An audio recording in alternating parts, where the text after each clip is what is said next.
Who made the call on Shedeur Sanders? We'll talk about it coming up next on the Locked On Browns podcast.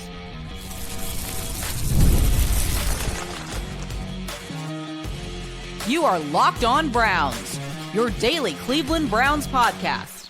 Part of the Locked On Podcast Network, your team every day. What's up, Dog Pound? I'm Spencer German, your host of the Locked On Browns podcast. I'm proudly covering your Cleveland Browns each and every single day in the land and on the road. And I think I'm finally recovered from a long draft weekend with late nights and long days.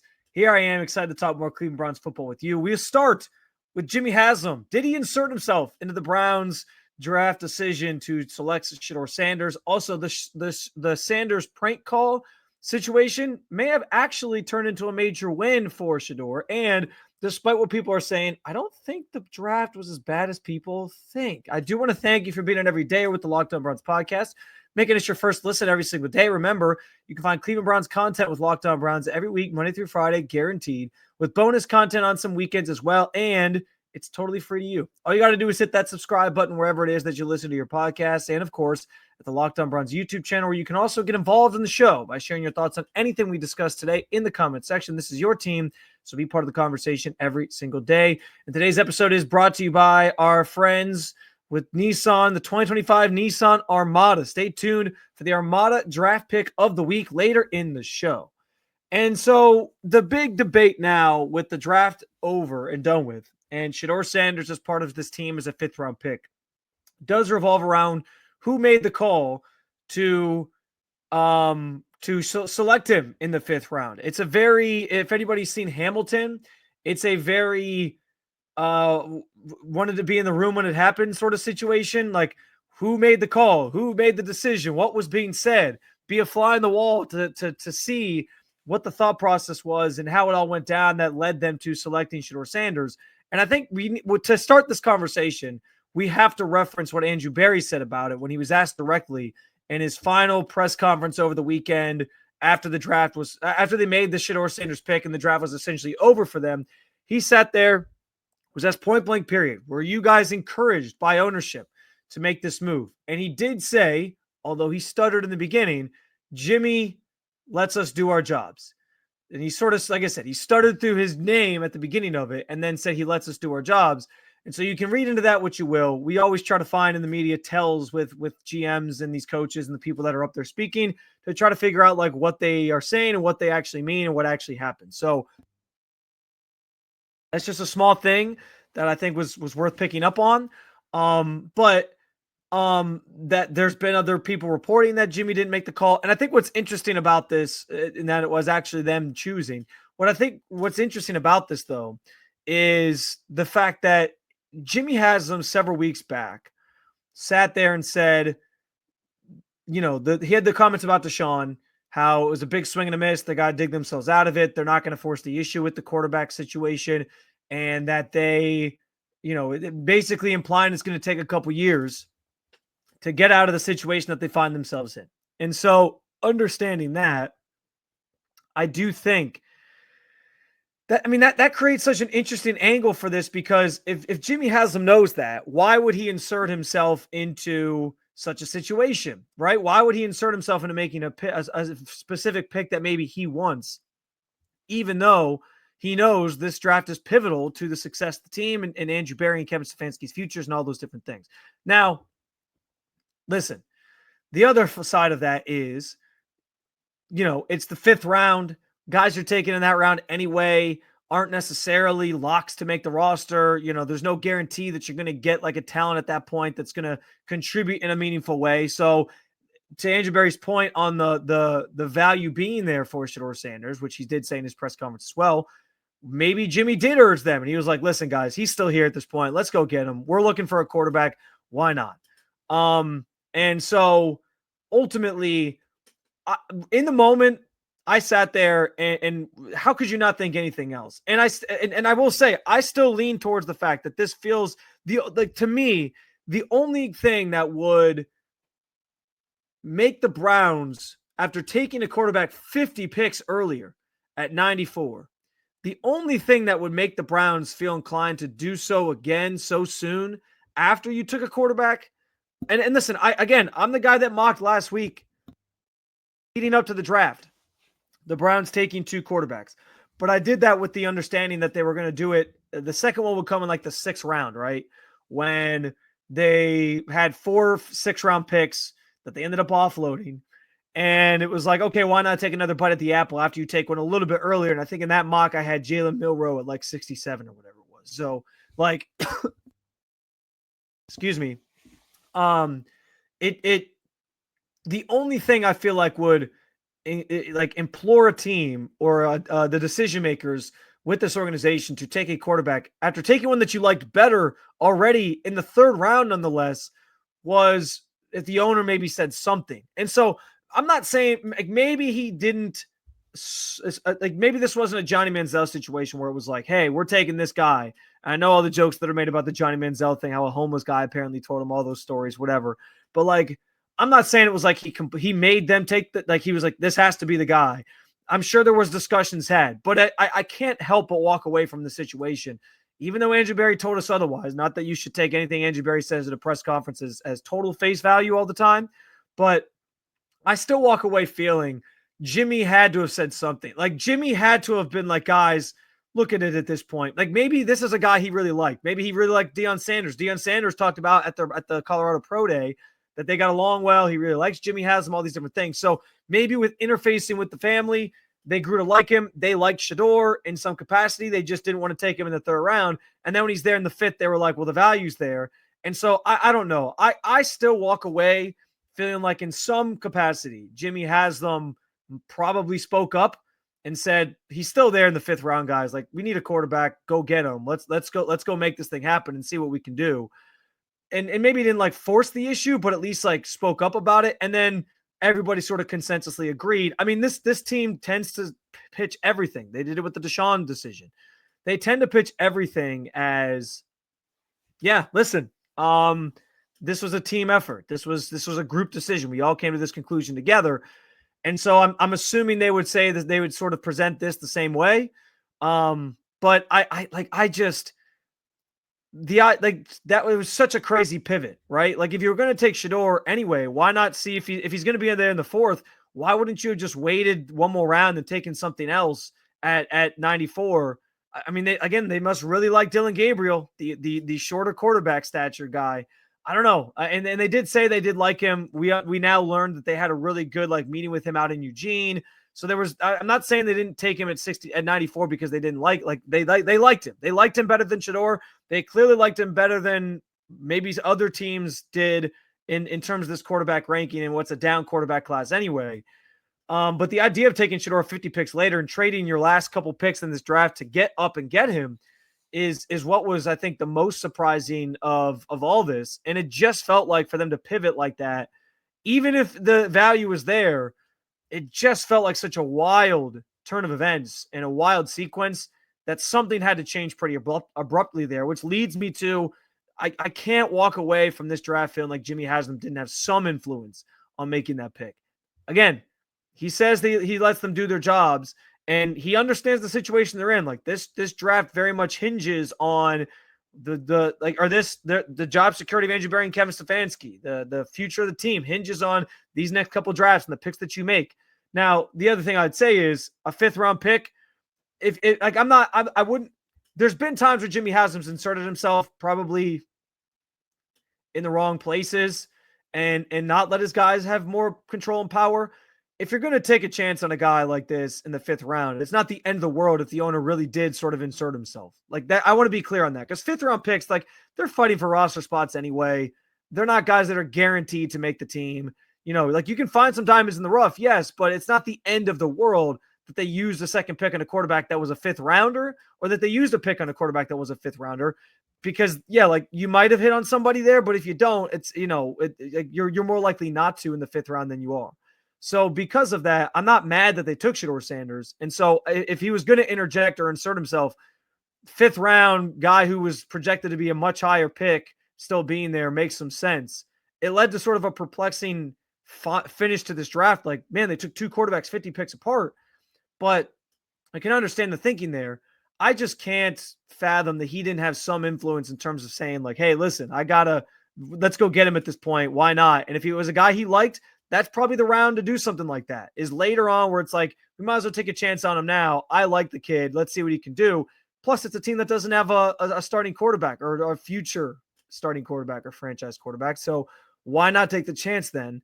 So to sum this up, from my perspective, it feels like Jimmy had to have had some influence on the call. Now, how much can be debated? The Browns will tell you otherwise. They're telling people otherwise. But it just felt like such a crazy way to end that draft if you had just taken a quarterback and one that you clearly liked better. But here we are. And so we may never know officially, or maybe when this regime's out of here, we'll get more details on it, like what actually happened in the room, who made the call on Shedeur Sanders, but we won't know anytime soon. And maybe this also just speaks to Jimmy feels confident that Kevin Stefanski and AJ Barry are going to be back in 2026. And so he was okay sort of taking one pick out of their hands and saying, hey, I think we should do this here. And they agreed and they did it. And so we'll see. Maybe one day we'll get the full story. But speaking of Shedeur Sanders, this prank call situation that has played out over the last couple of days since he got prank called going into day 3 of the draft or whatever it was, has been fascinating to watch. And I actually think it's a win for Shedeur. I'll explain coming up next on the Locked On Browns podcast.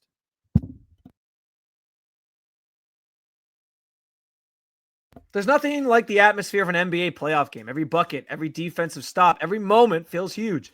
It's electric in the arena. And with Gametime, you can be part of the action stress-free as you look for last-minute tickets. Gametime makes it fast and easy to get playoff tickets, even when demand is sky high. Prices on the app actually go down as tip-off gets closer, and their last-minute deals can save you up to 60%. Last year, I used Gametime for the first time when I bought tickets to see Ohio State, Michigan. Yes, I know, disappointing result, but I did get to say I saw the national championship Buckeyes in person, and that was kind of the game that fueled that run. So still kind of a cool story regardless. And Gametime is now my go-to app for buying tickets. In fact, I just bought tickets for my wife's birthday for us to go to a concert this fall. Last-minute deal. Save up to 60% off buying last-minute tickets to sports, concerts, comedy, theater, and more for the lowest prices guaranteed, which means you never have to worry about overpaying. Take the guesswork out of buying tickets with Gametime. Download the Gametime app, create an account, use code LOCKEDONNFL for $20 off your first purchase. That's LOCKEDNNFL for $20 off. Download Gametime today. Last minute tickets, lowest prices, guaranteed.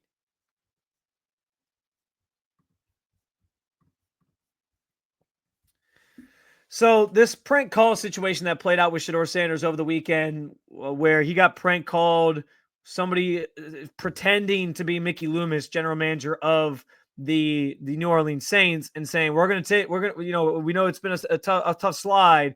You're going to have to wait a little longer, and then pulling the trigger on Tyler Shuck as you go see them sit down at the TV and watch. And it was a wild situation. Kevin Stefanski, he never gives you anything, right? In these press conferences, you're well aware of this. And he was as animated as I think I've ever seen him in talking about this. He literally said people are morons. He said that in a press conference. I was like, whoa, we're getting Kevin Stefanski unfiltered, simmer down up there. There's kids listening to this. It was crazy. So for him to call them that, they took it pretty seriously. I think everyone's taking it pretty seriously, except for apparently the Falcons, who are issuing no punishment now that we know the background of the story, which is that Jax Ulbrich, the son of Falcons DC Jeff Ulbrich, came across his Shedeur Sanders draft phone number on an open iPad while he was visiting his parents' home. He wrote down the number to later conduct the prank, and apparently that's how it all kind of went down. He saw it on an iPad and thought it would be a funny thing to do. Now, listen, I was a teenager once. I was a kid once. We all do stupid things, right? We've all made bad decisions in our day, prank calls, ding dong, whatever. That we all do those sorts of things. But I can't ever tell you I did a prank call to somebody who was caught up in a pretty nationally televised incident or situation like this, where it's the NFL draft. You're messing with somebody's livelihood here and to an extent in their future.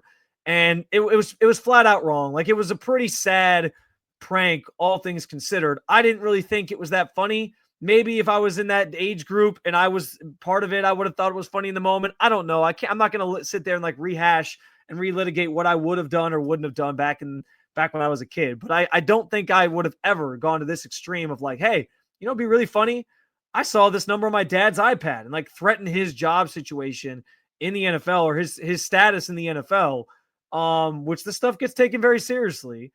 And when you're wrapped up in it, and made a call like that because I thought it was just like a funny thing to do with my friends. Like that's a little extreme. Like some of the prank calls you make is like the goofy, like he's your refrigerator running, like it harms nobody. This actually legitimately affected Shedeur Sanders and his family in a way where it was like, hey, we're sitting here watching this draft, we're waiting for my name to be called, and you like threw me for this this crazy loop. And it was an unfortunate situation all around. I'm actually surprised there isn't more punishment being doled out here. The NFL has said they're not going to do anything, extreme or excessive here. They're just going to kind of let it be. Maybe part of that, I mean, it seems like they now have all the information. Maybe there's still sort of an investigation going on. I mean, I don't know what you would do to Jeff Ulbricht's son specifically, but I don't know. Could you punish the Falcons? Like take a draft pick away, even if it's like a day 3 one because of the negligence of leaving your iPad with some of the sensitive information out in the open for people to see. Like maybe that's something. I don't know. It just seems crazy that it's all just like, it's water under the bridge. But I'll tell you this. Part of the reason I think it is being treated this way, and why there isn't more punishment being doled out, and why everyone's just kind of letting it roll off here and continue on with their lives, is because of the way that Shedeur handled it. His reaction to the entire incident is, I think, what has made this a little bit easier for the NFL to swallow, for Falcons, the Falcons to sort of avoid any repercussions or anything like that. And so, yeah, like I think the way he handled it has actually helped Jax Ulbrich and the situation not be as big of a deal as it probably should have been. And I guess it still is on a national level, but it's lessened the blow a little bit because he handled it with some grace. He even took a second call from Jax Ulbrich as they set up this sort of apology where he accepted it and said like, hey, it's all good, we're moving on. But what's interesting is like the response that Shedeur had to the entire thing is, I think, worth noting here, because when you think about like how this all could have gone, Shedeur being able to just kind of, forgive him and understand that kids do stupid things. I think that certainly has aided this entire situation. He was asked point blank, and I'll read you the quote here, what he thought of the prank call and if it bothered him. And he said, it didn't really have an impact on me because it was just like, okay, I don't feed into negativity, or I don't feed into that stuff.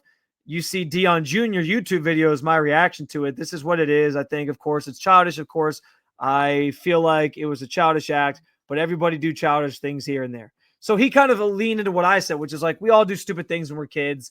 In the grand scheme of things, this is pretty harmless, but the fact that it like impacts somebody's livelihood, it's not just like a harmless, front porch prank or the goofy calls you would do as a kid. Like this is a little more serious in that regard. And so you feel bad for Shedeur that he had to kind of deal with that, but he's handled it really well. And that's why I say, I think this has actually benefited Shedeur Sanders. Because on top of his slide down the board, which became the biggest story nationally over the weekend, like everybody was talking. I mean, there was the clip going around of like Cam Ward's drafted, and they like Mel Kiper's on like this 2-minute rant talking about Shedeur, and that was just the start of it. And then by day 3, people are just can't believe how long this has gone on, that he hasn't been selected. The experts that are out there talking about these things, and so it became such a national story that seeing this prank call play out in real time, actually, I think garnered even more sympathy for Shedeur, that he was sliding and then he had to deal with some BS like that. And so again, it goes back to how he handled it. Like his reaction is the second part of this that I think matters, because for everything that was said about Shedeur Sanders in the pre-draft process, the fact that he was brash and arrogant and maybe didn't handle things great in meetings and sort of the recall that you have to do in some of those team meetings when you're talking to these teams and trying to show what you can do from like a football IQ standpoint and all those different things. And if that was the knock against him, if he just didn't have good meetings with teams, and so it led to him falling into the 5th round, I think he dispelled some of the narrative about him just by his ability to have some grace and, take the call from the kid and accept the apology and talk about it with us in the media the way he did, where he said, we all do dumb things sometimes. It's whatever. That to me spoke volumes about his character, which I didn't really question anyway. Like, I think the Shedeur Sanders personality and his character was wrongly misrepresented throughout this pre-draft process. I do believe that to a degree. And so to see him react this way wasn't a surprise to me, but I do think it saved him some. I think it saves face a little bit for him. Like with everything that happened to lead to the point where he was drafted in the 5th round, for this to play out over the last couple of days and him to forgive the kid and be accepting of the apology and understand like, we all do dumb things, stupid things happen. I'm just going to keep moving and do my best to prove myself at the NFL level. That right there already starts to validate the reason why the Browns took him and why, even though he slipped, they've made Shedeur Sanders, the person, isn't what he was made out to be. So this is, whole situation, I think, has actually worked in Shedeur's favor to a degree, because he entered the weekend as being called he was put in a box as a certain type of person, a certain character. And he leaves with people realizing, oh, this is the guy the Cleveland Browns are drafting. This is the guy he is. He's a forgiving person. He's more mature than I think people were giving him credit for. And that only helps him now as he enters the NFL and tries to compete for the Browns starting quarterback job, which he will have a chance to do. And we'll have plenty to talk about with that in the weeks and months ahead leading up to next season. Away from the Shedeur Sanders thing for a moment, because he's part of this draft class, but it's not the entire draft class. And I do think that the Browns are being unfairly criticized, or their draft rather is being unfairly criticized now that the dust has settled on it. We'll talk about why I disagree with some of the analysis on Cleveland's draft coming up next on the Locked On Browns podcast.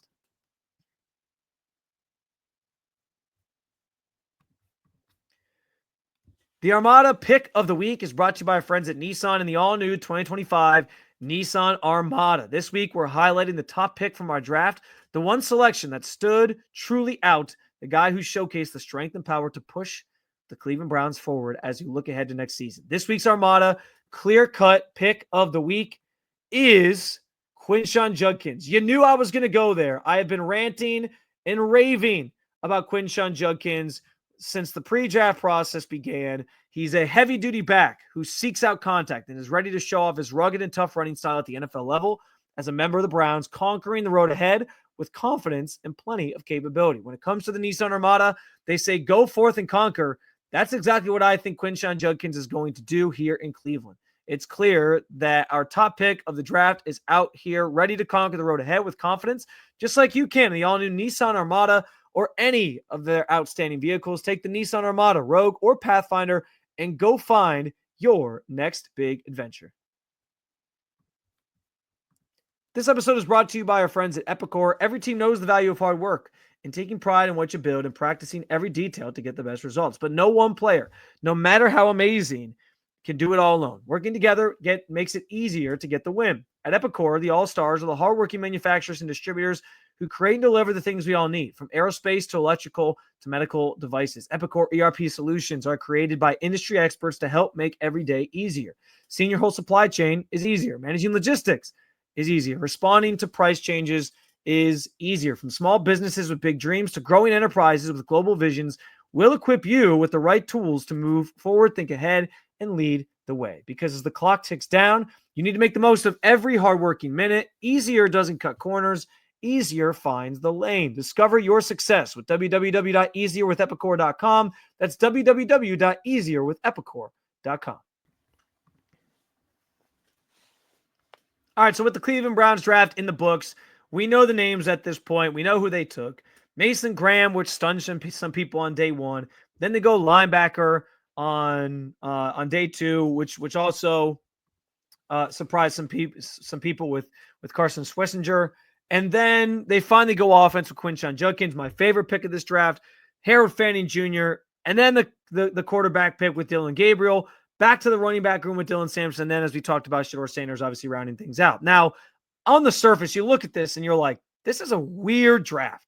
And I threw some sort of draft notes out yesterday, just some final sort of things that I picked up on with the draft being behind us and some interesting and unique things that played out for the Browns. So they became the first team since 2013, which was the Packers, to take 2 running backs in the first 4 rounds of a draft.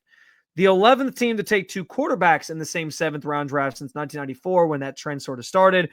And actually, the Patriots just did it last year. They were the most recent team to do it. So it's not like it's all that abnormal, because it did just happen last year. And I think the time before that was like 2021 or 2 or something like that. I forget off the top of my head. First time Andrew Berry didn't take a defensive back in a draft, which was surprising because there were some talented guys there when they took Dylan Gabriel. Like Xavier Watts was still there. People thought they might address safety, make it a higher priority. I've been the one banging the drum saying, I kind of think they're just going to roll it out there with Ronnie Hickman and see what he can do and sort of piece this thing together the best they can with what they've got, and that they weren't going to prioritize safety. And that became true, at least in the draft. And then Andrew Berry, in his 6 drafts, he has used 7 of 19 day 1 or 2 picks on offense, just 7. And so that continues to be a trend that they don't prioritize wide receivers early for whatever reason. 3rd round's the highest he's ever taken one. And some of that could be about the class and just kind of, we're going to wait till next year on that too, potentially, especially with 2 first-round picks, depending on where you finish. Maybe you have a chance to actually make those 2 picks, and then you come away with a great receiver as well. I don't know. But I just found those things interesting. And so I understand where, if you look at this draft just on the surface and you see the names and you see the positions they play, there's a lot of 2 running backs. Okay. 2 quarterbacks, 50 picks apart. Why? And there's, why go defense as early as they did when you have so many needs on offense? The fact that they didn't finish this draft taking an offensive tackle or a wide receiver is perplexing to a lot of people as well. But listen, I look at this draft, and you can't take him out of the equation because he was picked, and he was picked in the 3rd round. The Dylan Gabriel pick is the one that I think really is a roadblock for people processing how this draft went. And I get it. I totally get it. I'm with you. I thought it was a reach. But if you flipped, like if Shedeur Sanders was the pick, and I know there's people who hate Shedeur Sanders, so maybe this is a bad way to do it. But if Shedeur Sanders was the pick at 94, and then Dylan Gabriel was the pick at 144, even in the 6th round or something, I don't think people would be as up in arms about this draft as they are right now. I think it's just because of where they took Dylan Gabriel that it really throws people for a loop. And the fact that they didn't take some of these other things that were deemed or seen as needs for this team, which again, I understand that thought process as well, because there were other things I thought they should address or could address. But that's why the Dylan Gabriel pick is also the thing that is a speed bump for me. Because if you don't take Dylan Gabriel and you just wait and you end up with Shedeur, I would have been totally satisfied with that, especially if you use that Dylan Gabriel pick on a wide receiver, on an offensive tackle. If you had gotten value on one of those positions there and still drafted a need, that would have been huge. I would have been all for that. To me, that would have felt like a very successful draft. And so the complexion of it all changes if that Dylan Gabriel pick isn't Dylan Gabriel and it's a different position, or if they took Dylan Gabriel just later on and they still ended up with 2 quarterbacks. I think people really will be looking at this thing differently. It seems like a lot of the analytics community actually think the Browns did a pretty decent job. I've seen B+ grades. I've seen A grades, A- grades at least. And here's the thing. I'm putting this out there right now. I've only been doing this podcast. So to you in this audience, you might not know everything about everyone has takes that they stand by no matter what. And one of my takes that I stand by no matter what is I despise day after the draft or 2 days after the draft, grades. Why do we hand out grades for guys who we don't know what they're going to be for at least 3 years? And the only way I can understand it is if it's value wise, where guys sort of were on boards and when you ended up with them, Shedeur Sanders being a 5th round pick, that feels like a steal. So I get that. But from a standpoint of they got a great player here. Like, it's just hard to know. It's such a crapshoot. And so I hate draft grades, but I did sort of look through them before the show to get a sense of how people around other networks and other markets were sort of viewing what the Browns did. And it's not like it's some backbreaking grades that they're receiving. Now, you are getting the people who are just dumping on the Browns because it's the Browns, and they're like, they took 2 quarterbacks. Why would they do that? This is why the Browns, and going with the lazy takes they always do. And I want to be clear, like, it's not that I'm trying to absolve the Browns here from some of the perplexing decisions they made this week, and particularly with the Dillon Gabriel pick. And not addressing other needs at certain places. I get all those things, but I also do think, like, as the dust has settled and I've processed this, it doesn't feel like it's the worst draft ever. You're a team that doesn't have a quarterback right now that you really feel great about. You took 2 bites at the apple to see if maybe one of these guys sticks. I'm not mad at you for that.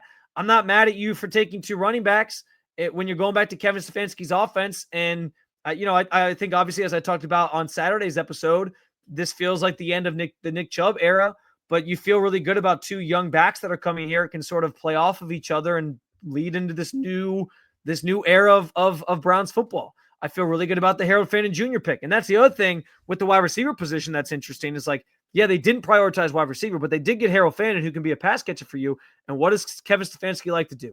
He runs a ton of 2 tight end sets. He loves 12 personnel. So maybe this is a sign of, like, hey, we don't necessarily feel like we need to invest massively in wide receiver right now because we're going to go back to using the tight ends a lot. And we have David Njoku and Harold Fannin Jr. So there's that part of it. Like, did they come away with, was it a perfect draft? No. Did I love everything they did? No. But I'm not sitting here today just like, mudslinging the Browns for the way their draft played out and the picks that they made.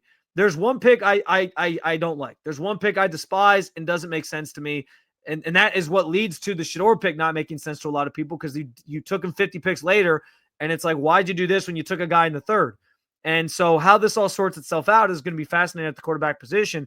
But that's the one pick I don't understand. The rest all makes sense. You could have swapped Dillon Gabriel for a wide receiver, and I would have felt even better about it. But I still think, like, this honestly feels like a draft that in the end, aside from maybe having to move on from one of these quarterbacks, because there's only there's only 3 spots that are available. Like, it feels like a draft that could actually pan out for the Browns. You could have some really highly impactful players both on defense with a guy like Mason Graham, who's a top 5 player in this class, and on offense with guys like Judkins, guys like Fannin, and maybe one of these quarterbacks sticks. So I'm not upset with it. I get what they were doing. I think it's just the latest sign that they know they're a team in rebuild. And so they're taking chances on guys at key positions and, hoping that it sticks. So I'm not upset with the way that it played out. I don't think that it has to be this, well, this is why the Browns are the Browns narrative about them. I think it's a fine draft. I think it's a pretty good draft, actually, with some perplexing picks along the way. But everything they did from my perspective, again, aside from the Dillon Gabriel pick, makes sense. And I can see at least like what they were trying to do and why they made the decisions that they made. And that, to me, is the most important thing when you come away from a draft. So I'm not going to sit here and give you a grade because I hate it, but I do feel pretty good about the players they came away with and most of the decisions that they made this weekend. So it doesn't have to, again, become some mudslinging at the Browns like it always tends to be from people locally or nationally. I think this could turn out to actually be a pretty solid class, all things considered. Another episode down with you, Dog Pound. Thanks for joining me as always to talk about your favorite football team. More to come this week, including we're trying to get some guests. I'm trying to line up some guests to talk about some of these players that the Browns have drafted. So make sure you hit that subscribe button to make Locked On Browns your first listen every single day. And for your second listen, check out Locked On NFL Scouting, or you can keep it local. Check out Locked On Cavs, Locked On Guardians. Thanks for being an everydayer at the Locked On Podcast Network. I will talk to you again real soon, Cleveland. See you.